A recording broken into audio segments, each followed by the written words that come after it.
जय गुरु जी। गुरु जी की प्यारी संगत को मेरा सादर प्रणाम। आज मुझे आपके साथ सत्संग करने का सौभाग्य प्राप्त हो रहा है। सत्संग का मतलब होता है सच का संग। इसमें हम पे हमारे साथ जो आप बीती है, जो मेहर हम पे गुरु जी ने की है, हम वो बताते हैं। और वो इसलिए कि जो बताता है उसका भी कल्याण है, जो सुनता है उसका भी कल्याण है। सबसे पहले मैं आपको एक दो बातें बता दूं। इस दरबार में, गुरु जी के दरबार में कोई भी तभी आ सकता है जब गुरु जी उसे बुलाएं हैं, और उनके बुलाने के अनगिनत तरीके हैं। दूसरा, यहाँ पर सिर्फ दो रिश्ते होती हैं, एक आपका और गुरु जी का, डायरेक्ट 1:1।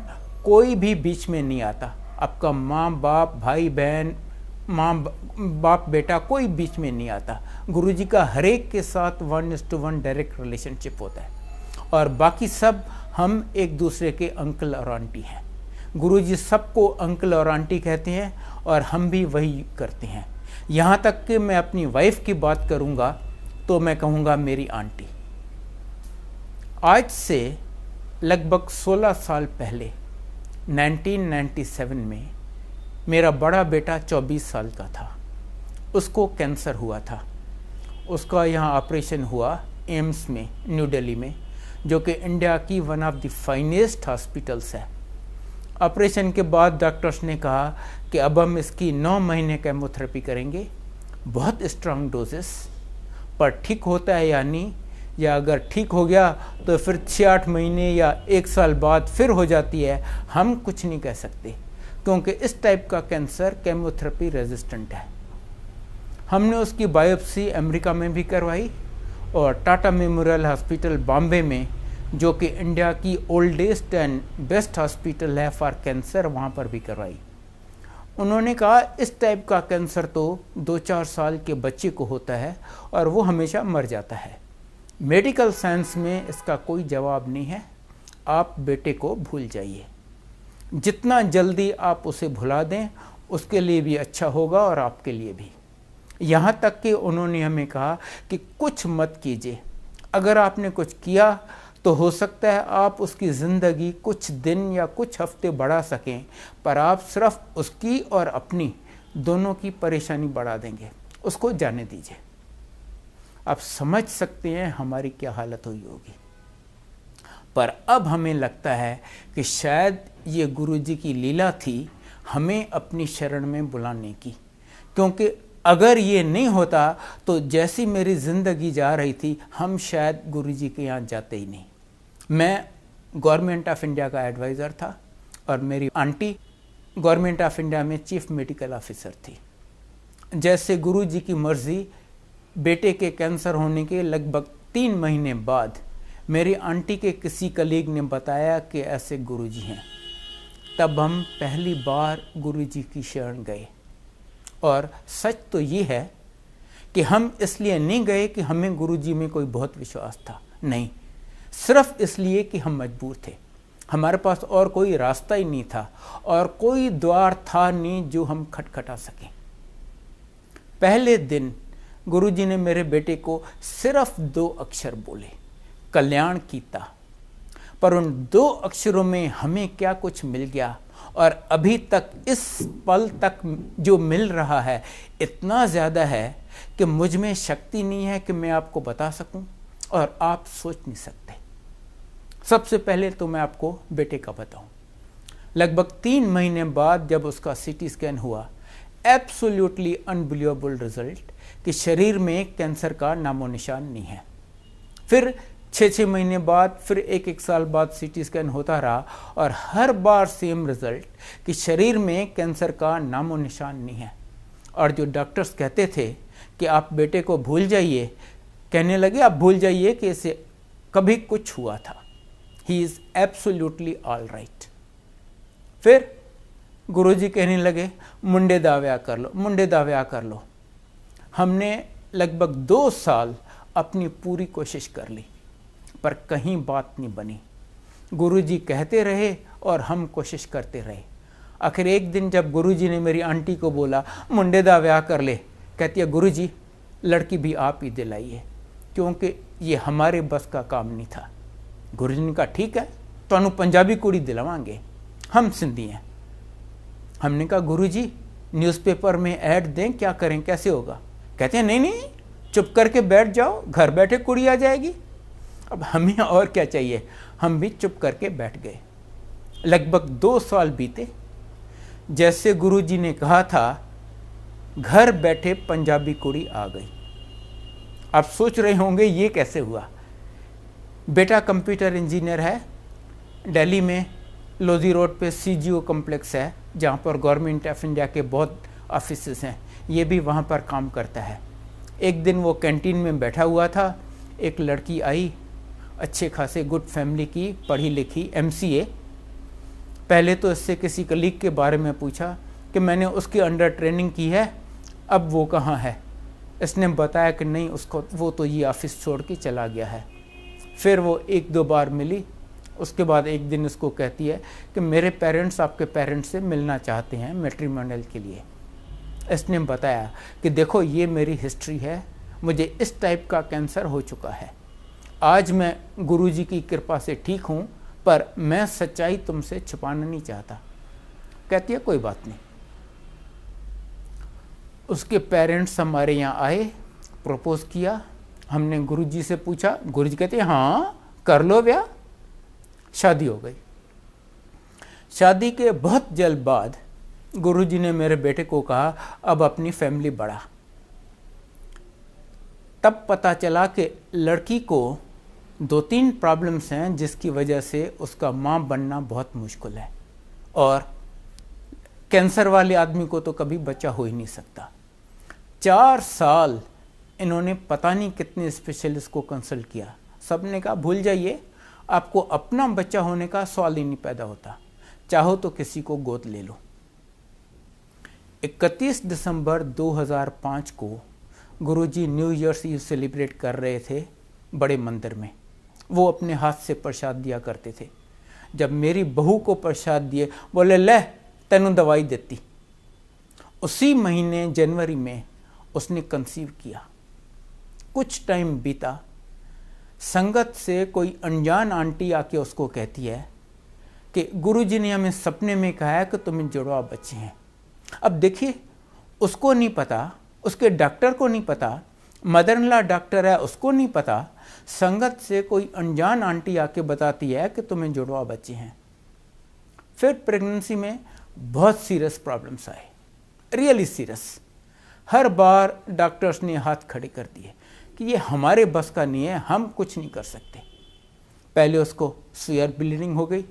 डॉक्टर्स ने कहा ऑब्वियसली मिसकैरेज हो रहा है, you take absolute bed rest, even bathroom तक जाना नॉट अलाउड, आगे आपकी किस्मत, हमारे करने लायक कुछ भी नहीं है। इसके बाद बच्चों का प्लेसेंटा माँ से अलग हो गया, मतलब बच्चों को ब्लड सप्लाई, ऑक्सीजन कुछ भी नहीं मिलेगा। डॉक्टर्स ने कहा अब तो अगर कोई 1% 2% उम्मीद थी ना, अब तो वो भी गई, अब तो भूल जाओ इस प्रेगनेंसी को। पर इनकी मेहर के आगे तो कोई जवाब नहीं है। इनकी कृपा देखिए, उस हालत में भी जब बच्चों को ब्लड सप्लाई, ऑक्सीजन कुछ भी नहीं मिल रहा, प्रेगनेंसी चलती रही। वो 22 अक्टूबर को ड्यू थी। गुरुजी ने उसे डेट तक पहले बता दी 21 सितंबर, और 21 सितंबर को उसने जुड़वा बच्चे डिलीवर किए, लड़का और लड़की। गुरुजी मेरे बेटे को कहते हैं देखो मैंने एक झटके में तुम्हारी फैमिली कंप्लीट कर ली, इवन मेरे से तुम्हें फिर नहीं मांगना पड़ेगा।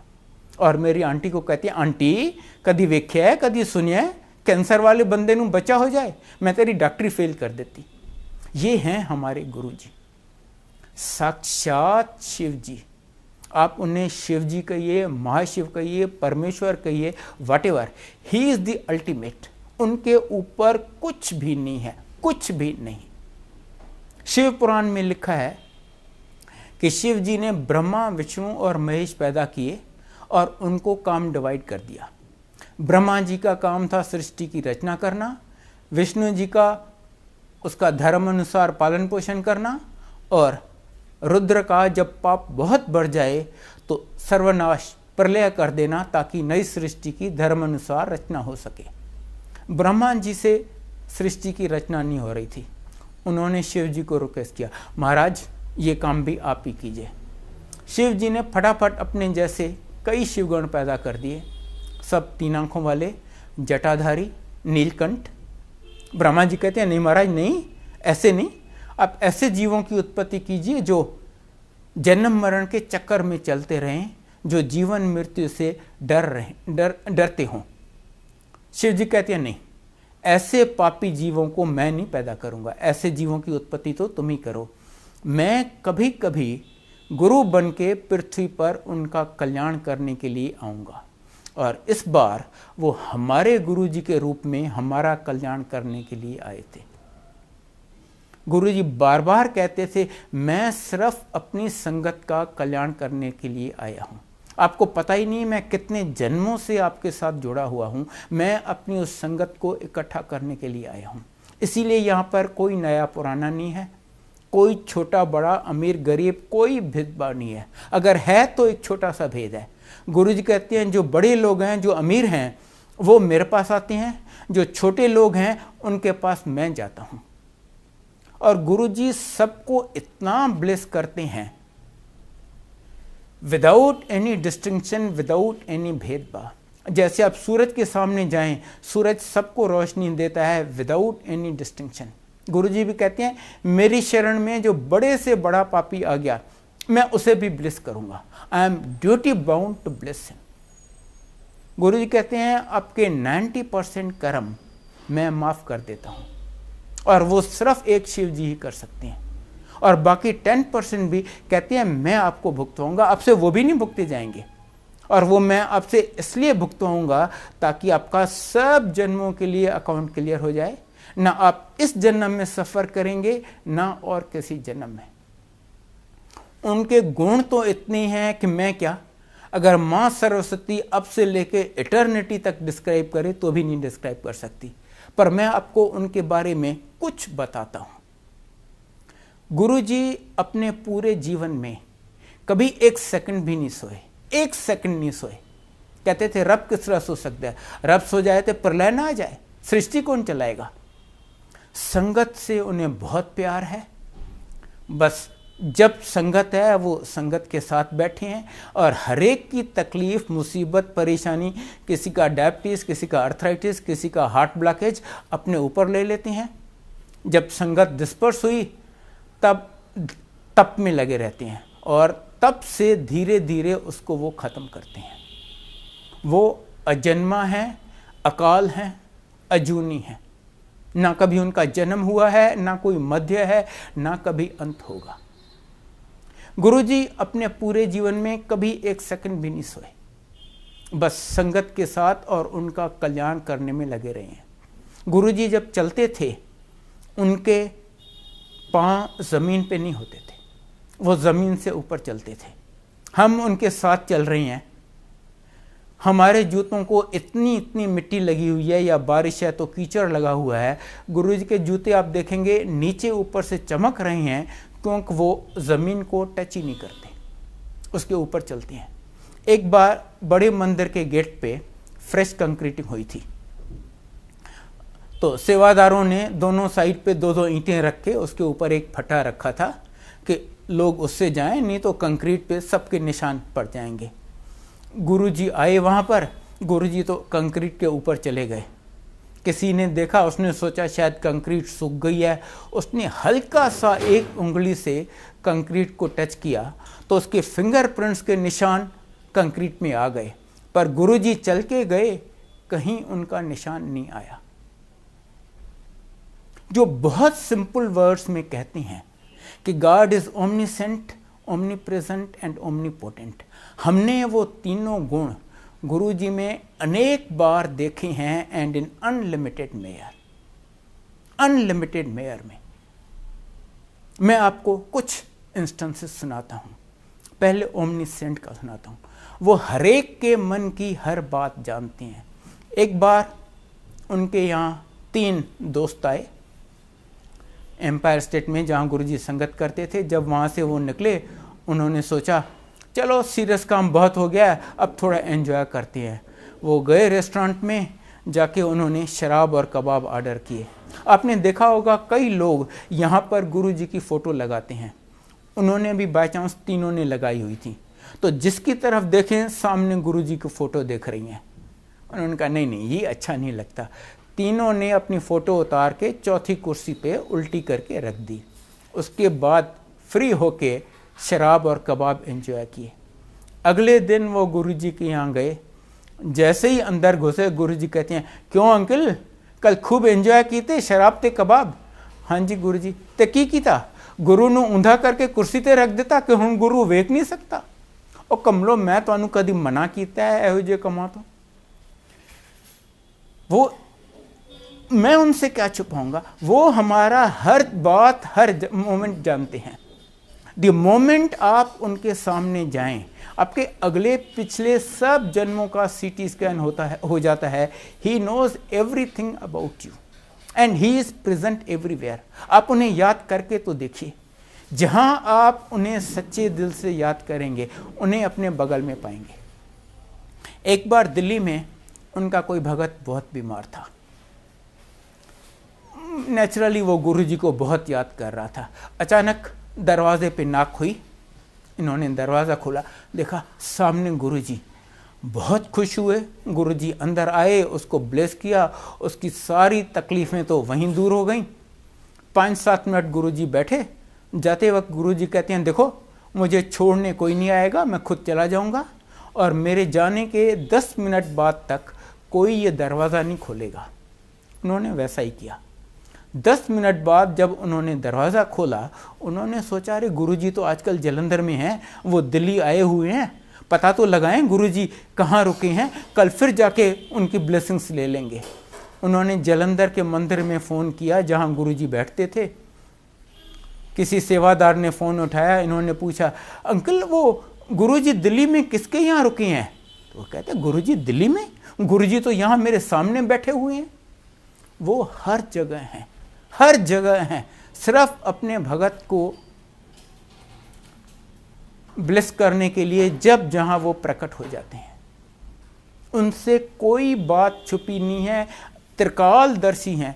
एक बार उनके यहाँ कोई गया, कहता गुरुजी आज मैं पहली बार आपके दर्शन कर रहा हूँ। गुरुजी कहते हैं नहीं, हम 20 साल पहले मिल चुके हैं। उसने जिद किया नहीं गुरुजी मैं आज पहली बार आपके दर्शन कर रहा हूँ। गुरुजी कहते हैं याद कर, आज से 20 साल पहले वो जो देहरादून के पास वो फलां जंगल है ना, वहाँ पर कोई महापुरुष बैठा तप कर रहा था, आप वहाँ पर गए, आप 5 फूल लेके गए, वो वहाँ पर रखे, कुछ देर वहाँ बैठे और 2 फल उठाए और एज प्रसाद उनको लेके तुम चल दिए और 3 फल वहीं छोड़ के गए। वो मैं ही तो था जिसके सामने तुम बैठे थे। अब ऐसा इंसिडेंट किसी की ज़िंदगी में रोज़ नहीं आता। उसको इमीडिएटली याद आ गया। कहते पर गुरुजी आप तो उस समय तप में लीन थे, आपने तो मुझे आंखें खोली ही नहीं, आपने तो मुझे देखा ही नहीं। गुरुजी कहते हाँ पर मेरी तीसरी आंख तो खुली थी। आपको पता है शिव जी की 3 आंखें हैं, वो अपनी तीसरी आंख से हमें देख लेते हैं। करने को वो कुछ भी कर लेते हैं। मैंने आपको अपने बेटे का बताया कि कैसे एब्सोल्युटली इम्पॉसिबल केसेस में उसको बच्चे दे दिए। मैं आपको एक और इंस्टेंस बताता हूँ। एक लड़की थी, उसको कोई मेडिकल प्रॉब्लम थी, उसको बच्चा नहीं हो सकता था। नेचुरली उसके पेरेंट्स ने डिसाइड किया कि इसकी शादी कैसे करवाएंगे। एक दिन गुरुजी उनको कहते हैं ओ कुड़ी दा ब्याह कर लो। उन्होंने सोचा गुरुजी को क्या पता हम क्यों नहीं शादी करवा रहे, सुना अनसुना कर दिया। गुरुजी ने फिर कहा, आखिर इन्होंने गुरुजी को बताया गुरुजी इसको बच्चा नहीं हो सकता इसीलिए शादी नहीं कर रहे। गुरुजी ने कहा शादी ब्याह तो करवा लो, बच्चा भी दे देंगे पर एक को ही देंगे। वो बड़े खुश हुए, उन्होंने उसकी शादी करवा दी। इन ड्यू कोर्स वो प्रेग्नेंट भी हो गई। उसको पता था एक ही बच्चा होना है, बहुत एंक्शस थी जानने के लिए कि लड़का है या लड़की है। उसने अल्ट्रासाउंड करवाया, पता चला लड़की है। आप जानते हैं हमारी सोसाइटी, वो ज़रा डिसअपॉइंट सी हो गई कि काश ये लड़का होता, पर गुरुजी को कुछ कहने की हिम्मत नहीं पड़ी। गुरुजी तो जानी जान है। जब वो ऑलमोस्ट ड्यू थी, एक दिन गुरुजी उससे पूछते हैं, और हुणते तू खुश है ना? क्या जवाब दे वो? जिसको बच्चा ही नहीं हो सकता, बच्चा हो रहा है, वो ना कैसे बोले? और उसे लड़का चाहिए, लड़की हो रही है, वो हाँ कहना नहीं चाहती थी। उसने बहुत हल्के से बोला, हाँ जी गुरुजी। गुरुजी कहते हैं, क्यों तू खुश नहीं है? कहती है, गुरुजी अगर एक ही बच्चा होना था तो काश वो लड़का होता। गुरुजी कहते हैं, तां की हो गया, उन्हें मुंडा कर देंगे, पर हम अल्ट्रासाउंड ना करवाएं। और आप विश्वास करेंगे, 3 दिन बाद उसने लड़का डिलीवर किया। ये हैं हमारे Guruji. Absolutely anything he can do. Without his permission Yamraj cannot touch you. पता नहीं कितने मुर्दों को उन्होंने जिंदा किया है। वैसे एक उनमें से मैं भी हूं। आज से 9 साल पहले मैं एम्स के ICU में डेड डिक्लेयर हो चुका था। माई हार्ट हैड स्टॉप्ड, मेरी पल्स एब्सेंट थी। सिर्फ इनकी कृपा है कि आज मैं आपके सामने खड़ा हूं, मैं बोल रहा हूं। मैं आपको एक और इंस्टेंस सुनाता हूं। एक बार एम्पायर स्टेट में संगत चल रही थी। एक अंकल और आंटी थे, उनको अर्थराइटिस की प्रॉब्लम थी, वो ऐसे नीचे नहीं बैठ सकते थे। वो एंट्रेंस के पास सीढ़ियों में बैठे हुए थे। ऊपर से कंक्रीट का एक भारी गमला अंकल के ऊपर गिरा और अंकल को काफ़ी चोट आई। संगत चल रही थी, गुरुजी बैठे हुए थे अपने सिंहासन पे, पर वो ऐसे बैठे रहे as if nothing has happened. संगत परेशान हो गई। एक तो वो गमला इतना भारी था और इतनी अच्छी तरह रखा हुआ था, गिर नहीं सकता था।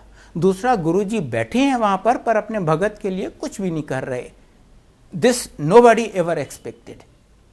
आखिर संगत से किसी ने एम्बुलेंस बुलाई और उसको हॉस्पिटल भेज दिए। हॉस्पिटल में उन्होंने अश्योर क्या, कहते हैं नहीं जी कोई घबराने वाली बात नहीं है, सुपरफिशियल इंजरीज हैं। फर्स्ट एड के बाद उसको डिस्चार्ज कर दिए। अगले दिन वो अंकल और आंटी फिर एम्पायर स्टेट में आए। गुरुजी उस आंटी को बुलाते हैं, आंटी इधर आ, तू खड़ी होके इन्होंने दस तू कल की व्याख्या सी। तो वो आंटी खड़ी होके सुनाती है, कहती है कल मैं वहाँ पर सीढ़ियों में अपने अंकल के साथ बैठी थी, वहाँ यमराज आया, वो मेरे हस्बैंड को ले जाने लगा। गुरुजी उधर बैठे हुए थे, उनके शरीर से एक और गुरुजी निकले और वो चल के यहाँ पर आए और यमराज को बोले नहीं ये मेरा भगत है, आज तू इसको हाथ नहीं लगाएगा। यमराज ने बहुत बहस की कि गुरुजी आपको पता है इसका टाइम ख़त्म हो चुका है, आज मुझे इसे ले जाने दीजिए। गुरुजी ने कहा नहीं, ये मेरा भगत है, आज मैं तुम्हें इसे किसी हालत में ले जाने नहीं दूंगा। जब बहुत बहस के बाद यमराज ने देखा कि गुरुजी जिद पर हैं, उसकी बात नहीं मान रहे, वो निराश होकर जाने लगा और जाते जाते फ्रस्ट्रेशन में उसने गमले को हाथ मारा और गमला आके मेरे हस्बैंड के ऊपर गिरा। ये हैं हमारे गुरुजी। बड़ी से बड़ी बीमारी और कुछ नहीं है तेनू वहम ना की तकर, ये कह के ठीक कर दिया। बड़ी से बड़ी मैं आपको अपनी मदर का सुनाता हूँ। मेरी माँ लगभग 80 साल की थी। उनको 20-25 साल से इंसुलिन के इंजेक्शन लगते थे और आपको शायद पता हो इंसुलिन का इंजेक्शन एक बार लगना शुरू हो मरने दम तक कभी बंद नहीं होता। उनको अर्थराइटिस की प्रॉब्लम थी, वो चौकी मार के नीचे नहीं बैठ सकती थी। हार्ट की प्रॉब्लम थी, लिवर की, डाइजेशन की, आप जो बोलें। वो तो गुरुजी के यहाँ आती भी नहीं थी। एक दिन हमारे बहुत जिद करने पे वो आ गई। गुरुजी ने कहा बैठ जा, वो चुप करके नीचे बैठ गई। 1.5-2 घंटे के बाद जब उठी कहती अरे मैं आज नीचे कैसे बैठ गई, मैं तो चौकी मार के बैठ ही नहीं सकती। और बस उस दिन के बाद उसने चौकी मार के बैठना शुरू कर दिया। अर्थराइटिस खत्म। फिर गुरुजी ने उसको बर्फी प्रसाद दिया। कहती हाय मुझे तो रोज़ इंसुलिन के इंजेक्शन लगती हैं, ये मैं इतना मीठा कैसे खाऊंगी। प्रसाद है चलो ज़रा सा खा लिया, बाकी रख लिया कि घर चल के बच्चों को दे देंगे। 2 मिनट बाद गुरुजी, वहाँ इतना क्राउड था कि गुरुजी देख नहीं सकते थे कि किसने प्रसाद खाया किसने नहीं खाया। 2 मिनट बाद गुरुजी ने उसे फिर बुलाया, पहले से ज़्यादा बर्फ़ी दिए और बोले ये यहीं खानी है। अब वो घबरा गई, अब तो मैं फंस गई, अब मैं क्या करूं। संगत से सबने आके समझाया कि देखो अगर आप यहाँ खाते हो तो ये आपकी दवाई है, घर जाके खाते हो तो मिठाई है। उसने वो सारी खा ली। और रिजल्ट ये हुआ कि 8-10 दिन में उसका इंसुलिन का इंजेक्शन लगना बंद हो गया। डॉक्टर ने कहा diabetes is well under control, रोज एक टैबलेट खा लिया करो। ऐसे ऐसे तो वो आपकी बीमारियां ठीक करती हैं। ही can do absolutely anything, absolutely anything. एक बार एम्पायर स्टेट में संगत चल रही थी, अचानक काफी जोर का अर्थक्वेक आया। सारी संगत घबराने लगी। गुरुजी एक टांग दूसरी टांग के ऊपर रख के बैठे हुए थे, उन्होंने वो टांग नीचे जमीन पे रखी और धरती शांत हो गई। सूरज चमक रहा है, एक क्लाउड नहीं है, वो बारिश करवा देती हैं, या इतने जोर की बारिश होती है वो उसे बंद करवा के सूरज चमका देते हैं। कहते हैं सूरज रोज सवेरे मुझे प्रणाम करता है, उसके बाद निकलता है। मैं अगर एक उंगली उठाऊं तो सूरज ठंडा हो जाए। Absolutely anything he can do and he does. और हमने ये सब अपनी आंखों से देखा हुआ है। मैं आपको वेरी ब्रीफली बताता हूं कि मुझे उन्होंने क्या दिया है। मुझे उन्होंने बताकर 3 बार नई जिंदगी दी है, जिसमें से एक बार मैंने आपको बताया कि मैं मर चुका था और मुझे उन्होंने रिवाइव किया है। 2 बार उन्होंने मुझे मरने से बचाया है, और बिन बताए तो पता नहीं कितनी बार नई जिंदगी दी है। मेरी आंटी को नई जिंदगी दी है। बड़े बेटे का मैंने आपको बताया कैंसर ठीक किया, वो जो मर रहा था, जिसको हर जगह से जवाब मिल चुका था। छोटे बेटे को नई जिंदगी दी है। दोनों बहुएं उन्होंने दी हैं। जिस मकान में मैं गुड़गांव में रहता हूं, मेरी हैसियत नहीं थी बनाने की, सिर्फ उनकी कृपा से बना है, और बहुत बहुत कुछ दिया है। बताइए मैं बदले में उन्हें कोई दे सकता हूं? वो तीनों लोगों के मालिक, हम एक बड़े भिखारी उनके सामने। इसीलिए गुरुजी कहते हैं कुछ नहीं करना। और जहां तक पूजा पाठ का सवाल है, आपने शायद पढ़ा हो, देवी पार्वती को 3000 वर्ष कठोर तप करना पड़ा था, तब शिव जी के दर्शन हुए। हमारी किसी की तो ऐसी हैसियत है नहीं। इसीलिए गुरुजी कहते हैं कुछ आपके बस का नहीं है। बस आपको गुरुजी ने हमारी लाइफ इतनी सिंप्लीफाई कर दी है। मैं आपको कुछ चीजें बताता हूं जो आपको करनी है। देखिए, उनके हाथ तो बहुत बड़े हैं, वो तो हमें ब्लेस करते रहते हैं, हर एक को विदाउट एनी डिस्टिंक्शन। पर आप कितनी लेते हैं ब्लेसिंग्स, ये आप पे डिपेंड करता है। एक नदी बह रही है, उसमें तो अनलिमिटेड जल है, पर कोई उसमें से एक लोटा भर के ले आता है, कोई बाल्टी भर के ले आता है, कोई उसमें गोता लगाता है। आप कितना ले पाते हैं डिपेंड्स ऑन यू। उसके लिए मैं आपको कुछ बातें बताता हूँ। पहली बात, जब भी कहीं सत्संग होता है, प्लीज आप टाइम से आइए। अगर सत्संग का टाइम 7 बजे है तो गुरुजी तो आके अपने सिंहासन पे 7 बजे विराजमान हो जाते हैं। अगर हम उसके लेट आए, माफ कीजिए, ये ठीक नहीं लगता, और हम अपनी ब्लेसिंग्स गवा रहे हैं। दूसरा, आप जब यहाँ आते हैं, जो हो रहा है पूरी कंसंट्रेशन उस पर कीजिए। अगर शब्द चल रहे हैं तो वो शब्द सुनिए, कोई सत्संग कर रहा है तो वो सुनिए। आप अपना गुरुजी से कनेक्शन लगाइए। गुरुजी बार बार कहते थे, यहाँ पर आप सिर्फ मेरे लिए आते हो, यहाँ पर no socialisation, no business deals, no बातें करना और एनीथिंग। एक बार संगत चल रही थी, 2 आंटियां लगातार बात कर रही थी अपने। उनमें से एक थी पुरानी संगत, एक पहली बार आई थी। गुरुजी ने एक बार उस पुरानी संगत की तरफ देखा भी, उसे जेंटल हिंट दिया कि देखो तुम ये ठीक नहीं कर रही हो, पर वो बातें करते रहे।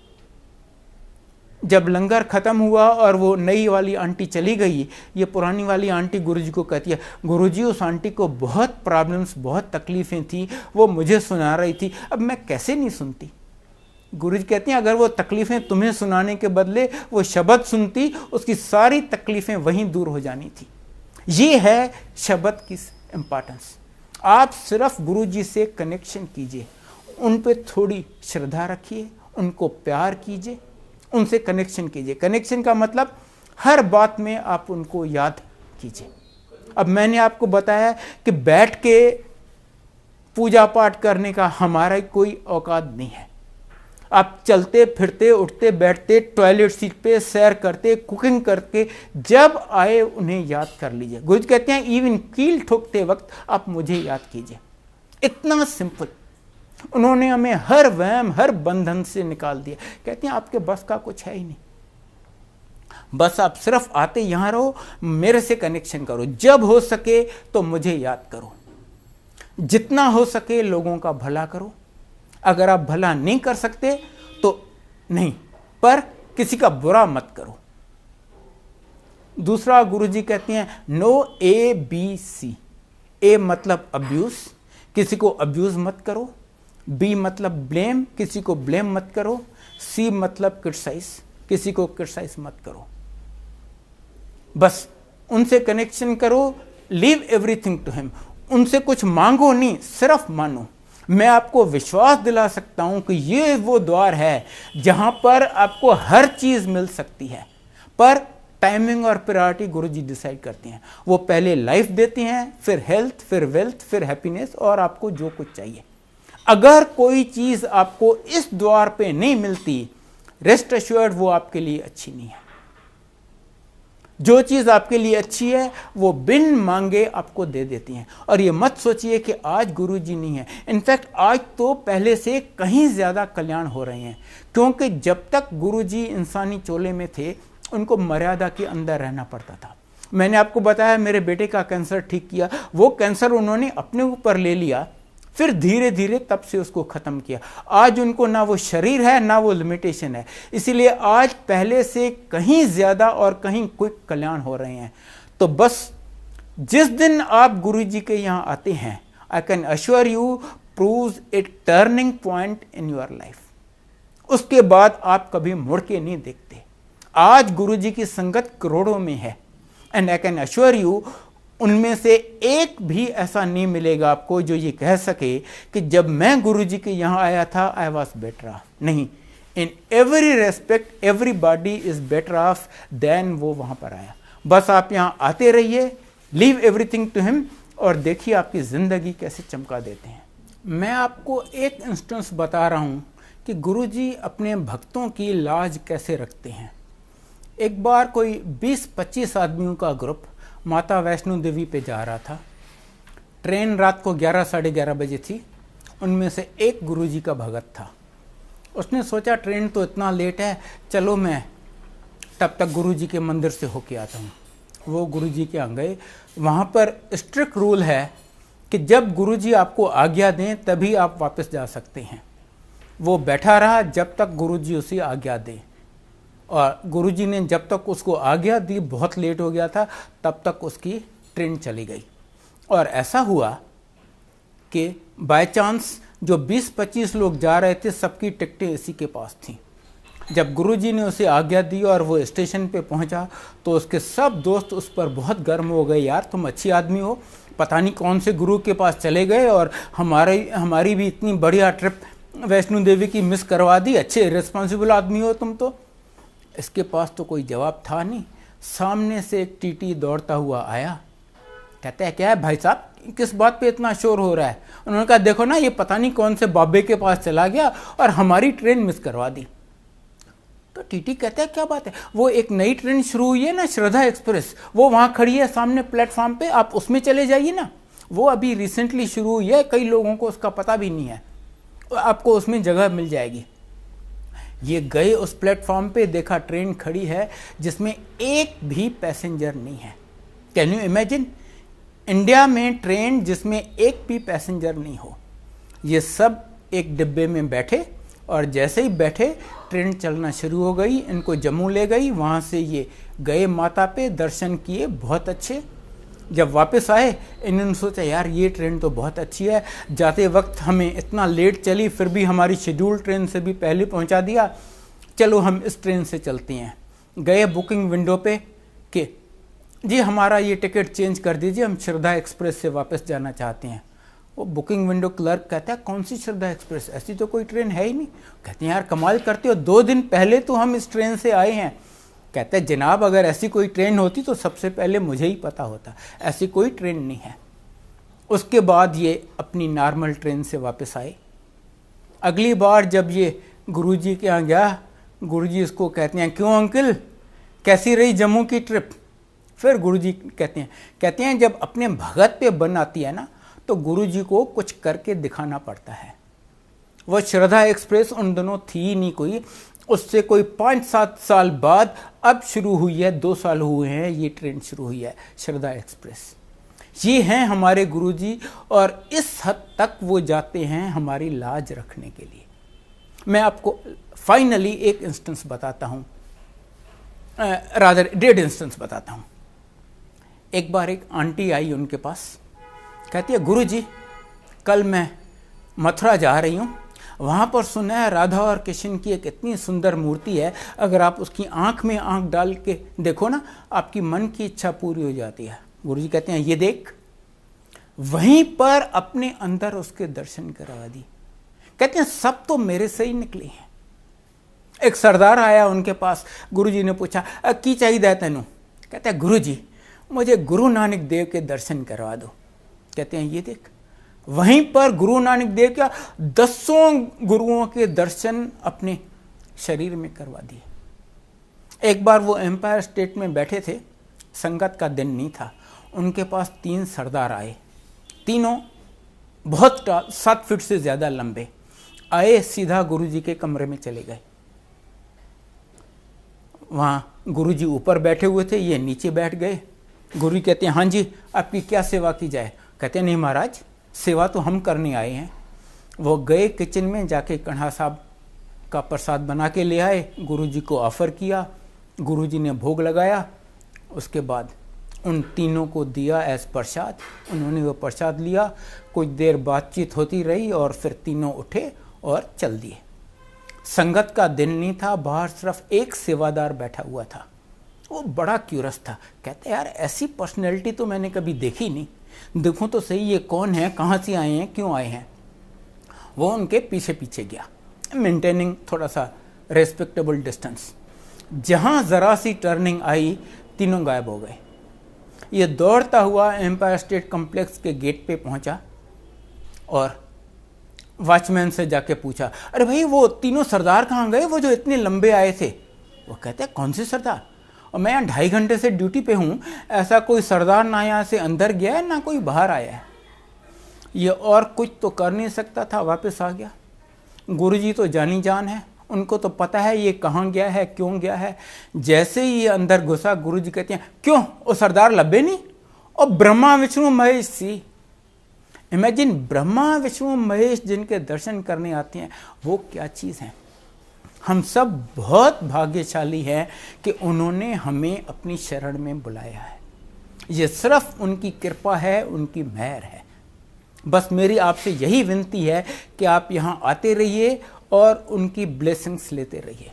गुरुजी कहते हैं जब आप यहाँ आते हो, आप अपनी अकल और रफल होती है ईगो, इनको बाहर जूतों के साथ छोड़ के आओ, क्योंकि यहाँ जो होता है वो आदमी की सोच या मेडिकल साइंस से परे है। गुरुजी स्टार्स जहाँ मेडिकल साइंस या आदमी की सोच खत्म होती है। बस आप यहाँ आते रहिए, सब उन पे छोड़ दीजिए और देखिए आपकी जिंदगी कैसे चमक जाती है। जय गुरुजी।